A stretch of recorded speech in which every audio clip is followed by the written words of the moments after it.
Hey everybody, Nick from Match Point Tennis. Welcome to another instructional video. Today we're going to talk about why you should be slicing the approach shot versus hitting topspin or a flat approach shot. And I think the number one reason is shot selection for your opponent. Your opponent's going to have less choices if you slice the approach shot versus hitting topspin or a flat ball. So let's take a closer look at why. When you slice the ball and you do it right on the approach shot or any slice, it's going to stay lower over the net, and when it bounces, it's not going to bounce as high. So if I'm getting a slice approach from my opponent, the ball's low, I don't have a lot of options from here or here. Maybe I can throw up a lob. It's going to be harder for me to hit topspin, but most likely if the ball's low, I'm going to have to hit that ball up to my opponent at the net.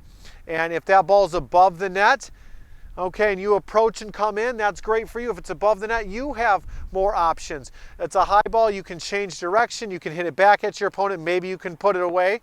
So it gives your opponent less to work with when you slice the approach shot. So for example, if I hit a topspin approach shot, okay, I might hit it effectively, but if that ball bounces up higher than a slice would, I give my opponent more options. If I hit a ball to my opponent and it's up at their waist, they can drive this ball flat, they can get under it a little more and put a little more topspin and try to dip the ball at your feet, or they could throw up a lob. They have more variety, I think, if you hit a topspin or a flat approach shot. So if you're going to approach, hit that slice, give your opponent less to work with.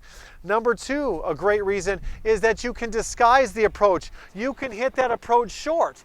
You can hit it deep. It can throw off your opponent. They don't necessarily know what you're going to do with the slice or the depth that you're going to try to put on that ball. So it's a great disguise and it can keep your opponent off balance. Another great reason to slice the approach shot is the footwork. The footwork is easier to get through on a sliced backhand or a forehand versus hitting your normal shot. So if I'm hitting my one-handed backhand, I have to try to set up and try to hit through it. It's not as natural as it is to slice and come through.